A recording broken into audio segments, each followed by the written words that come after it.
महाशिवरात्रि के दिन व्रत और पूजा से सभी पाप और कष्टों से मुक्ति संभव है, और इसके पीछे कौन सी धार्मिक मान्यताएं और पवित्र शास्त्रों में इसके विषय में क्या कहा गया है। फाल्गुन मास की महाशिवरात्रि अत्यंत महत्वपूर्ण मानी जाती है। शिव भक्त इस दिन व्रत रखते हैं, शिवलिंग की पूजा करते हैं और इसे अपने कष्टों के निवारण के लिए विशेष मानते हैं। हालांकि यह ध्यान देने योग्य है कि शिवरात्रि के व्रत और पूजा के लिए भगवान शिव का कोई स्पष्ट आदेश नहीं है और न ही किसी धार्मिक ग्रंथ में इसकी पुष्टि की गई है, क्योंकि श्रीमद् भगवद गीता में व्रत के लिए मना किया गया है। देखिए छठे अध्याय के 16वें श्लोक में फिर ये भी कहा कि अर्जुन, यह योग न तो बहुत खाने वाले का और न बिल्कुल न खाने वाले का। बहुत खाना तो यूँ है, पेट डडी पक्का खा ले, अंगड़ाई टूटे, भक्ति हो को ना। और बिल्कुल न खाना, व्रत रखना। व्रत रखना भी गीता में मना है। और ये व्रत रखवाओ एकादशी का, ये कहाँ से लाए? और न बहुत सहन करने वाले, सोने वाले का, और न अधिक जागने वाले का सिद्ध होता है। यानी अब ये साधना भी जो इसने बताई है काल भगवान ने, ब्रह्म ने,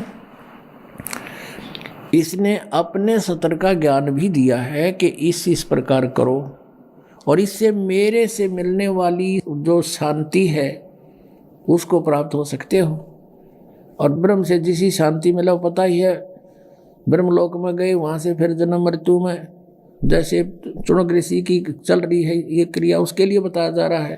तो ये छठे अध्याय का है, ये 10 से लेकर और अभी आपने 15 तक पढ़ा, 16 तक पढ़ा। 16वें में तो ये भी कंसेप्ट क्लियर कर दिया है कि व्रत रखना भी व्यर्थ है। और ये एकादशी का व्रत तो बहुत महत्वपूर्ण कर बताते हैं। तो ये लोक वेद है, दंत कथा है, इनकी वेद शास्त्र विधि रहित ज्ञान है, उसके करने से कुछ भी लाभ नहीं होगा। गीता जी अध्याय नंबर 16 के श्लोक नंबर 23 के अनुसार देखिए गीता अध्याय 16 श्लोक 23-24। और गीता अध्याय नंबर 16 के श्लोक नंबर 23 में कहा कि शास्त्र विधि को त्याग कर जो मनमाना आचरण करते हैं, देखिएगा गीता अध्याय नंबर 16 के श्लोक नंबर 23 में दिखाते हैं आपको, 23 और 24 में। गीता अध्याय नंबर 16 के श्लोक नंबर हम दिखाते हैं आपको 23 में। जो पुरुष शास्त्र विधि को त्याग कर अपनी इच्छा से मनमाना आचरण करता है, वह न सिद्धि को प्राप्त होता है, न परम गति को, और न सुख को ही। अब 24 में बताया कि इससे तेरे लिए, छोड़ में जाएगा 24वां श्लोक, इससे तेरे लिए कर्तव्य की अवस्था में कौन से कर्म करने चाहिए भक्ति के, कौन से ना करने चाहिए, शास्त्र ही प्रमाण है। ऐसा जानकर तू शास्त्र विधि से नियत कर्म करने योग्य है। यानी शास्त्रों में जो वर्णन है वही साधना कर, अन्य करेगा तो कोई लाभ नहीं होगा, यूजलेस। भगवान शिव यानी महादेव, जो कि स्वयं जन्म और मरण के चक्र में बंधे हुए हैं, तो विचारणीय विषय ये है कि जब शिव जी का स्वयं मोक्ष नहीं हुआ तो वे अपने भक्तों को मोक्ष कैसे प्रदान कर सकते हैं। देखिए, जैसे अभी तक हम अज्ञान आधार से सुना करते थे कि श्री ब्रह्मा जी, विष्णु जी, शिव जी ये अजरो अमर हैं, सर्वेश्वर हैं, इनके कोई माता पिता अर्थात जनक नहीं है। ये अज्ञान था, सत्संग नहीं था। जबकि इनकी जीवनी में लिखा है कि ये नाशवान है, इनकी जन्म मृत्यु होती है, दुर्गा इनकी माता है और काल रूपी ब्रह्म इनका पिता है। तो ये अज्ञान था। अब यहाँ थोड़ा सा प्रमाण देना पड़ेगा, नहीं तो भक्त प्रथम बार इस बात को सुनेगा कि ब्रह्मा विष्णु में इस नाशवान है, इनकी जन्म मृत्यु होती है, तो बिदक जाएगा और हो सकता है फिर ये कभी वचन भी ना सुने, उसका दुर्भाग्य होगा। क्योंकि सच्चाई से दूर भागना नहीं चाहिए, सच्चाई को धैर्यपूर्वक सुनना चाहिए, फिर विचार करना चाहिए कि सचमुच ये कितना सत्य है। और सत्य है तो फिर सत्य के लिए हम भटक रहे हैं, सत्य मिला और हमें अपना कल्याण हुआ। अभी तक हम असत्य में भटक रहे थे, असत्य साधना कर रहे थे, असत्य ज्ञान सुन रहे थे, असत्य परमात्माओं पर आश्रित थे। अब हमें सत्य मिलेगा तो ग्रहण करेंगे, हमारा सबका मोक्ष हो जाएगा। अब देखिएगा, थोड़ा प्रमाण दिखाते हैं श्री देवी पुराण में। देखिएगा, श्रीमद् देवी भागवत गीता प्रेस गोरखपुर से प्रकाशित है। और इसके कौन है संपादक? हनुमान प्रसाद पोदार चिमनलाल गोस्वामी, और ये गीता प्रेस गोरखपुर से प्रकाशित है, मुद्रित भी वहीं से है। गीता प्रेस प्रकाशक एवं मुद्रक हैं गीता प्रेस गोरखपुर, गोविंद भवन कार्यालय कोलकाता का संस्थान। इसके 123 पृष्ठ को ही पढ़ेंगे, इसमें बहुत से संशय दूर हो जाएंगे।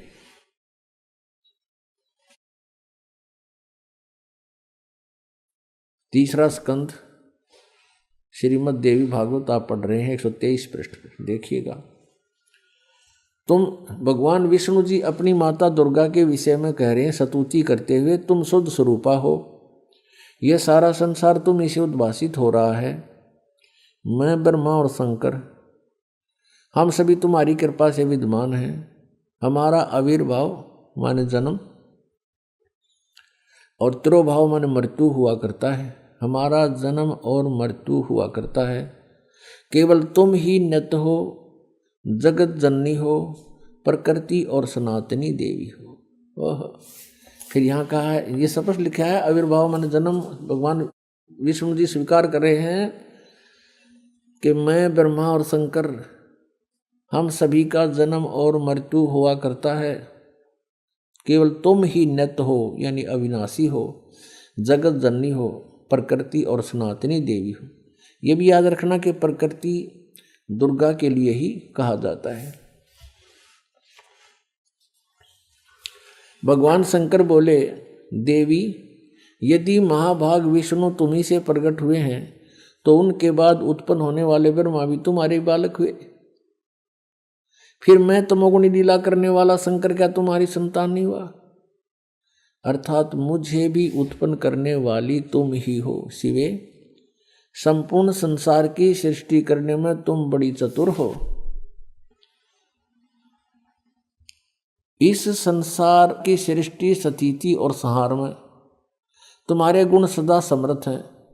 उन्हीं तीनों गुणों से उत्पन्न हम ब्रह्मा, विष्णु एवं शंकर नियमानुसार कार्य में तत्पर रहते हैं। पुण्यात्मा, इस श्रीमद् देवी भागवत यानी देवी पुराण ने चंद पंक्तियों में ये 5 कंसेप्ट क्लियर कर दिए।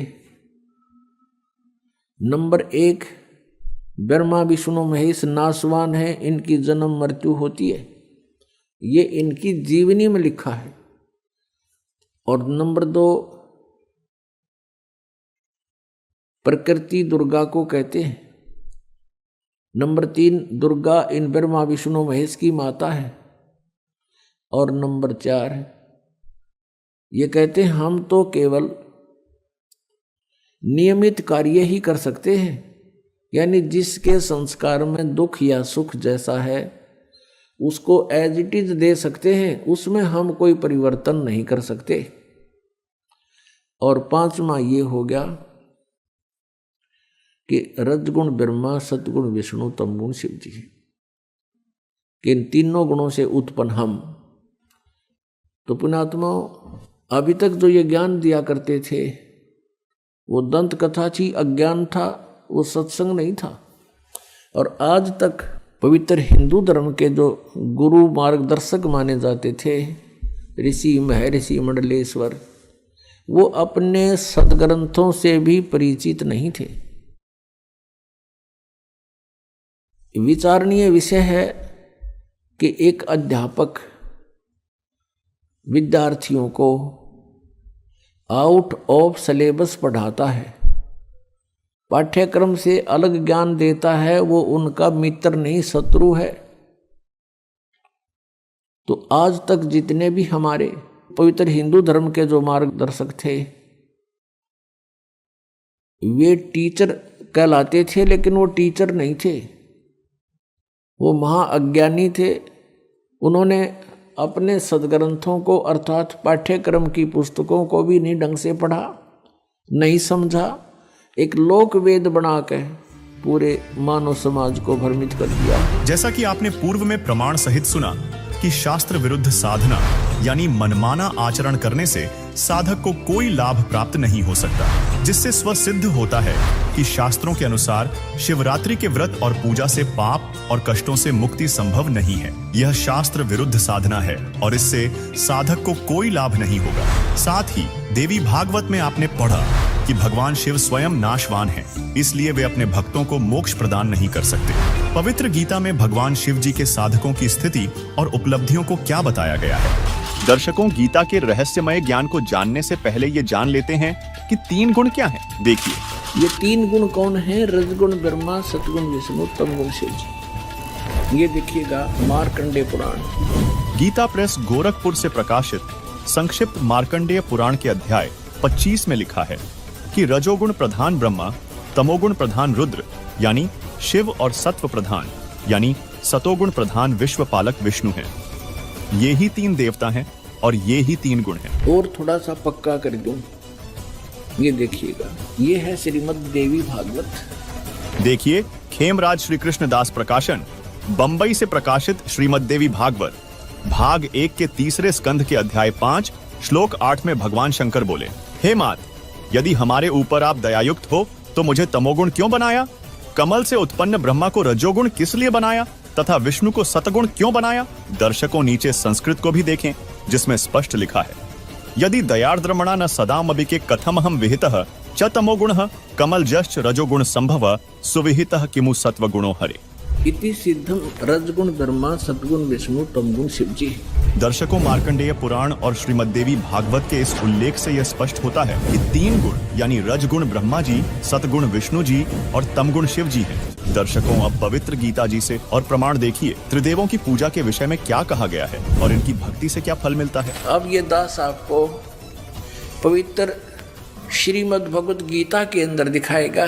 गुण तीनों की भक्ति में ये भूल पड़ो संसार, कह कबीर निज नाम बिना कैसे उतरो पार। 3 देव की जो करते भक्ति, उनकी कदे ना होवे मुक्ति। तभी तो हमारे सारे पूर्वज भूत बनवा दिए नज्ञानिया ने, और फिर हमारे से श्राद्ध कटवाओ, तुम्हारे पिताजी स्वर्ग में भूखे हैं। नकलियो, स्वर्ग में जब कुछ है ही नहीं, वो स्वर्ग कहाँ हो गया जिसमें भूखे मरे हमारे पूर्वज? बोला स्वर्ग भेज दिए, गति कर दी उनकी, सारे क्रियाक्रम करे पाछे, और फिर न कहो भूखे हैं उनको ये दान करो। किसा मूर्ख बना रखा था इन्हें। अब ये देखिएगा, श्रीमद् भगवत गीता अध्याय नंबर 7 का जयदयाल गोविंद का इसके अनुवादक हैं, गीता प्रेस गोरखपुर से ये छपी है। ये देखिएगा, अध्याय नंबर 7 के 1, 2, 3 में गीता ज्ञानदाता कहता है कि अर्जुन, अब ऐसा ज्ञान बताने जा रहा हूं जिसको जानने के बाद कुछ भी जानना शेष नहीं रहेगा। देखना, अथ सप्तमोध्याय 7वां अध्याय प्रारंभ। श्री भगवान उवाच, इसमें कितने भी श्री कृष्ण उवाच नहीं है, भगवान उवाच। ये आप देख रहे हो सामने, अरिय कृष्ण जी ने बोली, हे पार्थ, अनन्य प्रेम से मुझ में आसक्त चित्त मेरे प्राण होकर तथा अनन्य भाव से मेरे प्राण होकर योग में लगा हुआ, जिस प्रकार से संपूर्ण विभूति बल ऐश्वर्य आदि गुणों से संपन्न सबके आत्म रूप मुझको संशय रहित जानेगा, उसको सुन। कहते तू मुझे अच्छी तरह समझ जाएगा, वो ज्ञान बताता हूं। साथ में देगा दूसरा श्लोक, मैं तेरे लिए इस विज्ञान से तत्व ज्ञान को संपूर्णता कहूंगा, जिसको जानकर संसार में फिर कुछ भी जानने योग्य शेष नहीं रह जाता। अध्याय नंबर 7 के और श्लोक नंबर 12 पे, क्योंकि ताज़ा ताज़ा सिद्ध हुआ है कि रजगुण ब्रह्मा है, सतगुण विष्णु, तमगुण शिव जी, ये याद रखना। अब ये गीता ज्ञान दाता ब्रह्म है, काल है, और ये कह रहा है कि और भी जो सतगुण से उत्पन्न होने वाले भाव हैं, सतोगुण यानी विष्णु से सतिथि, और जो रजगुण से तथा तमगुण से, रजगुण ब्रह्मा जी से उत्पत्ति, तमोगुण से संहार शंकर जी से, तमगुण शंकर से संहार होने वाले भाव हैं, उन सबको मुझसे ही होने वाले हैं ऐसा जान, परंतु वास्तव में उनमें मैं और वे मुझ में नहीं है। अब पुण्यात्माओं, इस काल भगवान को 1,00,000 मानव शरीरधारी प्राणियों के शरीर से निकले गंध को खाने का श्राप लगा हुआ, जिस कारण से इसने अपने तीनों पुत्रों को ये यहाँ की व्यवस्था दे रखी है कि ब्रह्मा जी रजोगुण है, जिसके प्रभाव से हम संतानों उत्पत्ति करते हैं, सभी प्राणी विवश होकर के, जीव के बस की नहीं। और सतोगुण श्री विष्णु जी के सतोगुण के प्रभाव से हम एक दूसरे में जकड़े हुए हैं, हमारे अंदर इतनी ममता भर रखी है, हमारे बस का नहीं से दूर हो सके। और तीसरा जो संहार करता है शंकर भगवान, ये भी काल का पुत्र है। तो इन तीनों से ये कहता है कि जो रजगुण से होता है वो ब्रह्मा जी से उत्पत्ति और विष्णु जी से स्थिति और शिव जी से संहार जो कुछ भी हो रहा है, इसका निमित्त कारण तो मैं ही हूँ, पर मैं इनके सामने नहीं आता, इनसे अलग रहता हूँ। अब आगे चलते हैं, देखिएगा अध्याय नंबर 7 और श्लोक नंबर आपने 12 पढ़ लिया। और भी जो सतोगुण से उत्पन्न होने वाले भाव हैं, यानी स्थिति और रजोगुण जो ब्रह्मा से सृष्टि उत्पत्ति और तमोगुण शंकर से जो संहार होता है, उन सब को मुझसे ही होने वाले हैं, ऐसा ही जान, परंतु वास्तव में इनमें मैं और वे मुझ में नहीं है, इनसे बाहर है ये। अब 13वें में कहा है कि गुणों के कार्य रूप सात्विक राजस और तामस, इन तीनों प्रकार के भाव से, यानी इन्हीं के ऊपर आसक्त ये सारा संसार प्राणी समुदाय मोहित हो रहा है, इन तक सीमित है, ब्रह्मा विष्णु महेश तक।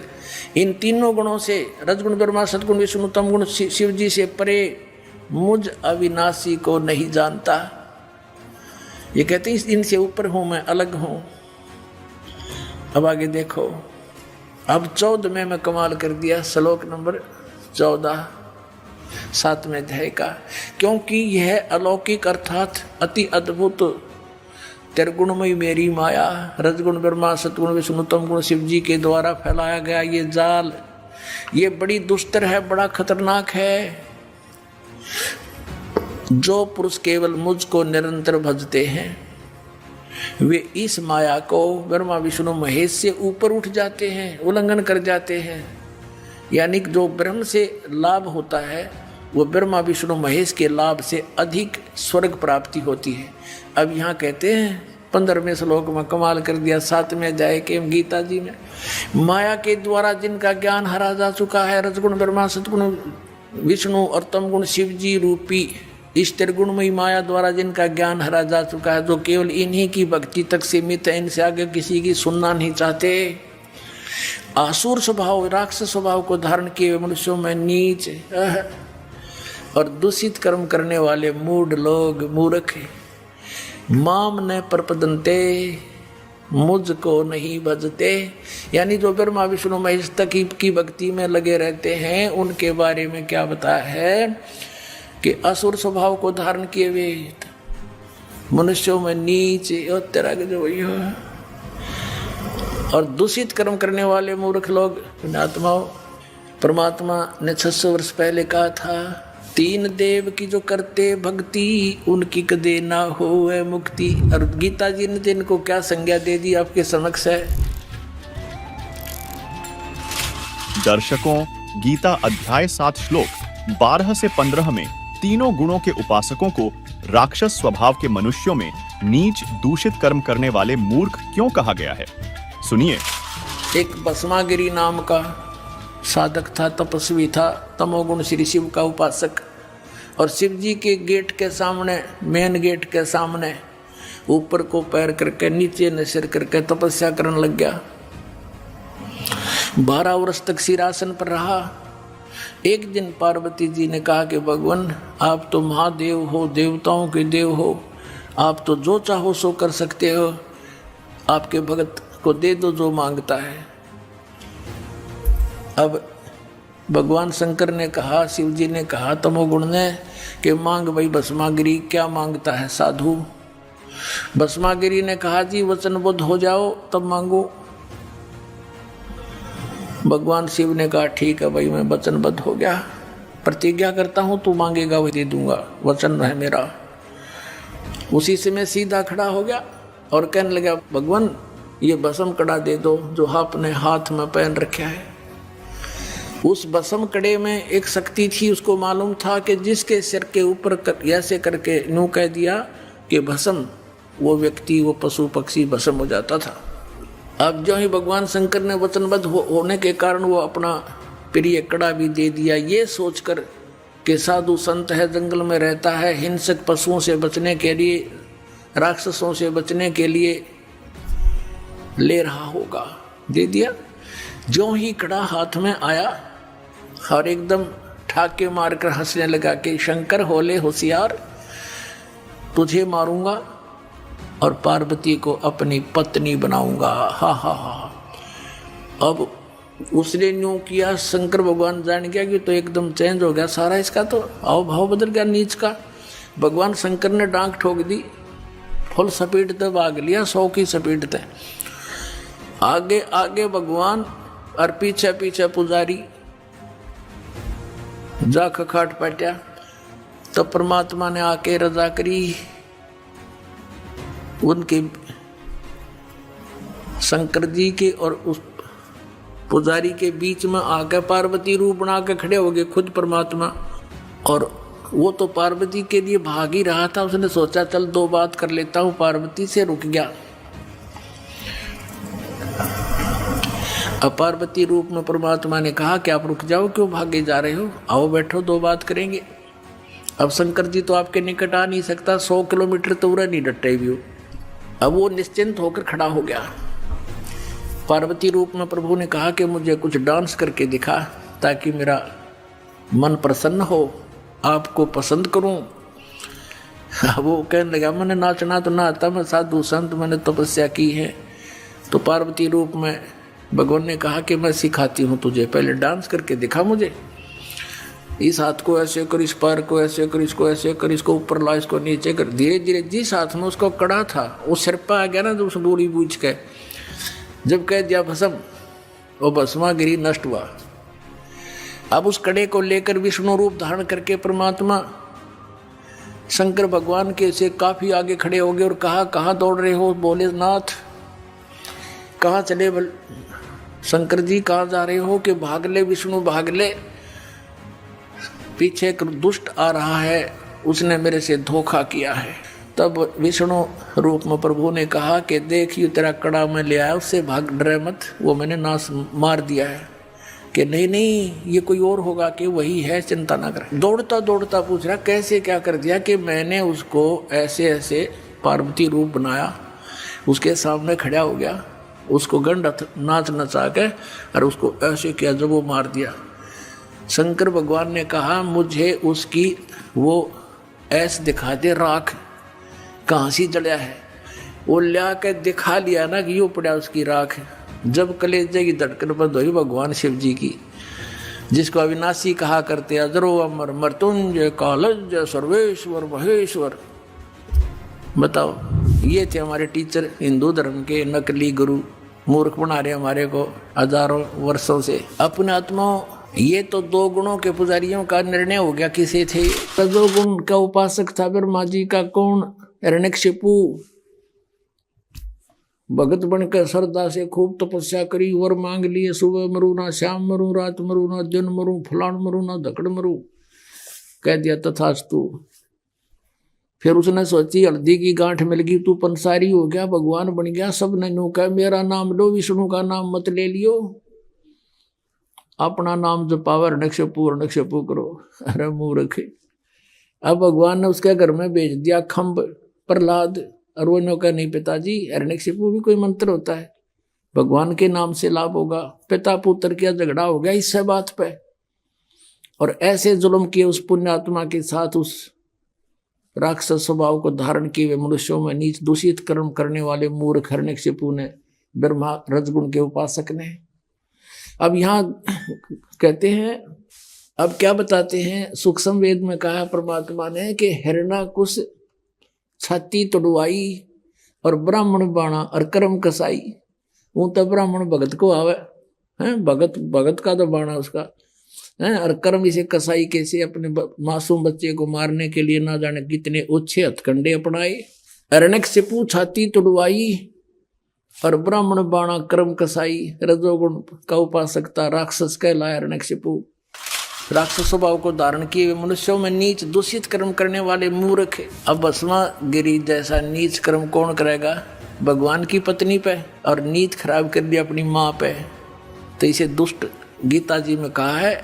राक्षस स्वभाव को धारण किए भस्मा असुर कहलाया, भस्मा राक्षस कहलाया भस्मा गिरी से। अब सतोगुण श्री विष्णु जी के पुजारी वैष्णु धर्म वैष्णु साधु होते हैं। एक समय हर की पैड़ी हरिद्वार के अंदर एक कुंभ के पर्व की, कुंभ के मेले की, त्योहार की प्रभी लगी। हर की पैड़ियों पर वो प्रभी लगनी थी, वहाँ स्नान करना था। तो सभी ये षटदल बोला है न, 6 प्रकार के, गिरी, पुरी, नागा, सन्यासी, वैष्णु, नाथ, ये षटदल कहलाते हैं। दल माने संख्या, अलग अलग ग्रुप, दल माने पूरा समूह।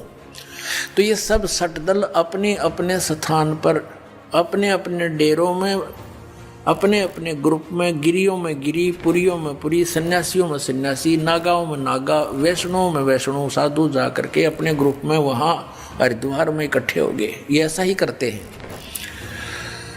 और जब स्नान करने का समय आता है उस समय ये सभी चल पड़ते हैं अपने मुखिया के पीछे पीछे।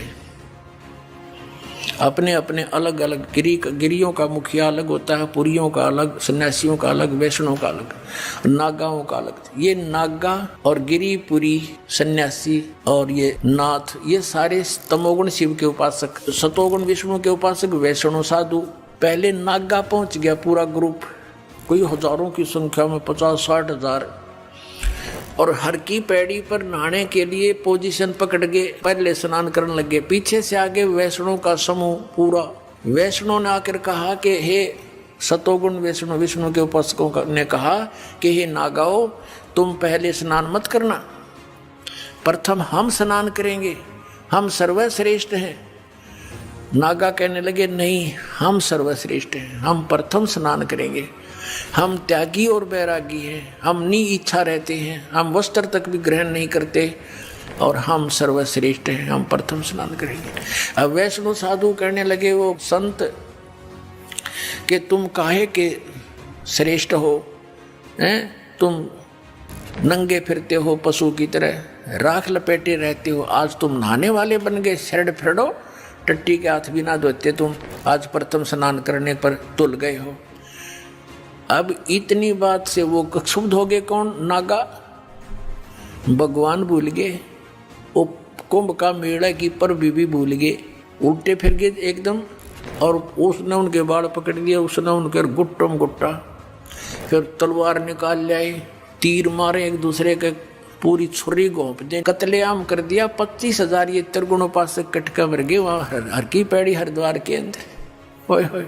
अब इसके विषय में सुख संवेद में कहा है, तीर तुपक तलवार कटारी जमदड़ जोर बधावे हैं, हर पैड़ी हर हेत न जाण्या वाजा तेग चलावे हैं, काटे शीस नहीं दल करुणा ये जग में साध कमावे हैं, जो जन इनके दर्शन को जावे उनको भी नरक पठावे हैं। ओए होए। 4 पंक्तियों में निर्णय दे दिया सुख संवेद में परमात्मा ने, कबीर भगवान ने, के तीर तुपक तलवार कटारी और डट के लठ बजावे हैं, जमदड़ जोर बजावे हैं, और हर पैड़ी हर हेत नहीं जाना। हर की पैड़ी कहें भगवान की छाती पे कत्लेआम कर डाला। हर पैड़ी हर हेत नहीं जाना, वहां जाते यानी तलवार चलावे हैं, और काटे शीस नहीं दल करुणा ये जग में साध कमावे हैं। इन्हें तुम संत भी कहते हो। और जो जन इनके दर्शन को जावे उनको भी नरक पठावे, उन भी ये पाठ पढ़ाओगे, ऐसे उनको बना देंगे।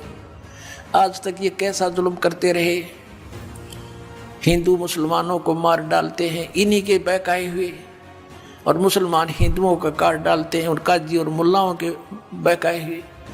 तो पुण्यात्माओं, जब तक हम तत्व ज्ञान से परिचित नहीं होंगे, हमारी ऐसे ही ये हमारी दुर्बुद्धि बनाए रखते हैं, हमारा दुरुपयोग करते हैं ये मूर्ख लोग अपने स्वार्थ के वास्ते, ये गुरु। अब हर पैड़ी हर हेत नहीं जाना वहां जाते एक चलावे हैं, और काटे शीस नहीं दल करुणा, दया नहीं इनके अंदर। अरे न साधु कहो तुम, ये जग में सात कमावे। दर्शकों, अभी आपने तीनों गुणों रजगुण ब्रह्मा, सद्गुण विष्णु और तमगुण शिव जी के उपासकों के विषय में जाना। यही वजह है कि इन तीनों गुणों के उपासकों को गीता अध्याय 7 श्लोक 12 से 15 में राक्षस स्वभाव के मनुष्यों में नीच, दूषित कर्म करने वाले मूर्ख कहा गया है। यानी तीनों गुणों अर्थात रजगुण ब्रह्मा, सतगुण विष्णु और तमगुण शिव जी की साधना व्यर्थ है। आइए अब जानते हैं सूक्ष्म वेद में इस विषय में क्या कहा गया है। सट दर्शन सट भेख कहावे, बहुविध धुंधो धार मचावे, तीर्थ व्रत करे तर बीता, वेद पुराण पढ़त है गीता। यो भी वैदा है वैधे से भेद अलहदा, यो भी वैदा, वैदा माने यूजलेस, व्यर्थ साधना है। कि सट दर्शन सट भेष कहाँ है, ये जैसे सन्यासी जो ना गिरी पुरी सन्यासी, वैष्णो, नागा और ये नाथ, ये 6 प्रकार के ये दो त्रिगुण उपासक हैं। तीनों गुण रजगुण ब्रह्मा, सतगुण विष्णु, तमगुण शिव जी के उपासक हैं। इनके विषय में कहा है 4 संप्रदा 52 द्वारे, जिन्हों नहीं निज नाम विचारे। 4 संप्रदा 52 द्वारे, जिन्हों नहीं निज नाम विचारे। ये माला घाल हुए हैं मुक्ता, सटदल उवा बाई बकदा। आपने आध्यात्मिक ज्ञान चर्चा में साधना पर सुना होगा। अब ये क्या एंड बैंड बोलते हैं, उवा बाई बक रहे हैं, इनको कोई ज्ञान नहीं। तो यहाँ परमात्मा कहते हैं कि 4 संप्रदा 52 द्वारे, जिन्हों नहीं निज नाम विचारे।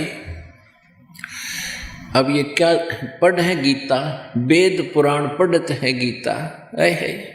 और तीर्थ व्रत करें तरबीता, वेदों में गीता में कहीं तीर्थ और व्रत करने की नहीं।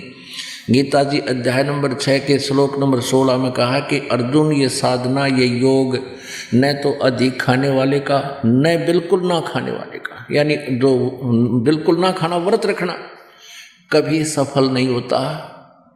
तो यहाँ कहते हैं तीर्थ व्रत करें तरबीता, वेद पुराण पढ़त हैं गीता। 4 संप्रदा 52 द्वारे, जिन्हों नहीं निज नाम विचारे। माला घाल हुए हैं मुक्ता, सटदल उवा बाई बकदा।